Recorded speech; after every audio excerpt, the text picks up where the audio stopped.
Hello. Hi. What's today, Gabriel? January 15th, 2021. Yep. Happy Dr. King birthday, right? Yeah. So this is our weekly update of our fall, winter vegetable garden, right? Yep. In Chicago, January. So, hey, here we go. They are still alive, some of them. So we have the broccoli. This guy just, wow, just passed this guy. The rhubarb, that one died. That one, I don't know. Then we have the kale back there. That doesn't seem to be getting any bigger, so I guess we're going to just go ahead and harvest that. And here is the cauliflower.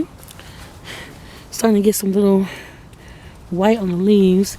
Here's the rutabaga. I checked to see was there anything in there. Not yet. Here is the Brussels sprouts. He's okay. I'm worried about these two. We're about to fertilize them. And then we have the beets, which we're going to see if there's any in there today. And the cabbage is doing great. Putting off lots of, no heads yet, but still putting off the leaves. The lettuce is okay, growing slowly. The peas in here died, but I planted some more, nothing yet. The big peas on here died, but we got the 3 smaller guys that are still alive. The big peas on here died, but the smaller guys are still alive. We're going to be harvesting the collard greens and the mustard greens because they look ready. And the carrots are still doing their thing, not much growth. So that's the weekly update, January 15th. So yesterday was what, September? 4 months. Yeah, 4 months. So, all right, let's go ahead and harvest these beets. It's starting to snow, Gabriel? Yeah. So I'm going to see if we have any beets. I think I might let them get exposed to a little warmth. So I heard on YouTube if that happens, they may not produce root beets, but you can eat the leaves. So as you see the leaves, I'm going to check this one first if we have any beets. And if not, I'll just be planting some more seed, which is what I'm going to get ready to do anyway for our next round into spring. Okay, I have to move the mulch out the way first to do a little exploratory digging. Do we have anything, or is it just roots?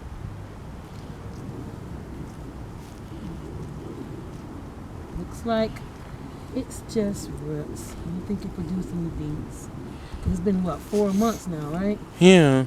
Yeah, it doesn't take that long. This is what happens when you let your beets get exposed to warmth. They just give you some beautiful leaves. So let's check another one. Let's see.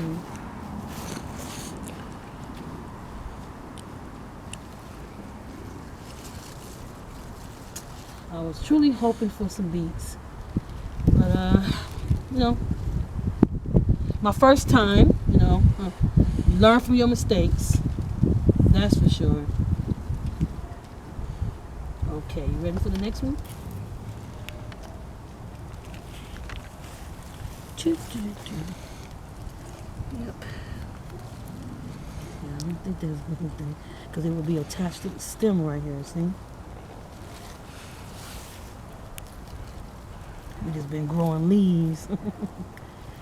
Alrighty. Alright, so I'm sure that's probably pretty much where we're going to get throughout the whole bed. So, lesson learned. Don't let your beets be exposed to heat. Okay? Hello. Alright, so we harvested our beets. Unfortunately, we didn't get any beets because I let it get, when they were seedlings, I let them get warm. And from what I learned on YouTube, you'll get greens but no beets. So now what I'm doing is I'm cutting off the roots. Wow, look at that one. And I went online to find some recipes on how to cook it.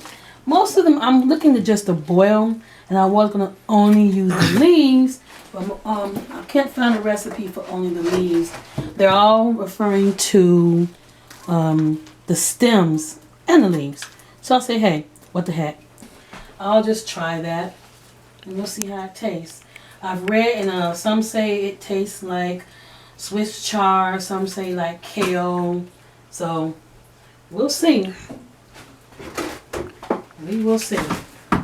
So I'm going to cut these up, and we'll be back. So now that I've cut off the stems, I'm now cleaning the greens to remove all of any dirt.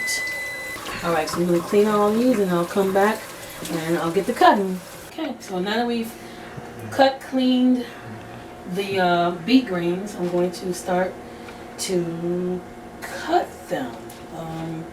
This one's going to dice them like this. And I'll discard that. Then when I'm done, I'll be putting them in the pot. I don't like pepper and stuff, so I'm going to put some more of this green seasoning in it. And I'll be back. Alright, so I'm done cutting up the beets. And here we are in the pot. Look at Yes. that. It's a lot. It's going to boil down. And these are the pieces that I left off because these got a little swell. So now put some water in here. Put some of the seasoning in. Green seasoning. Can't go wrong.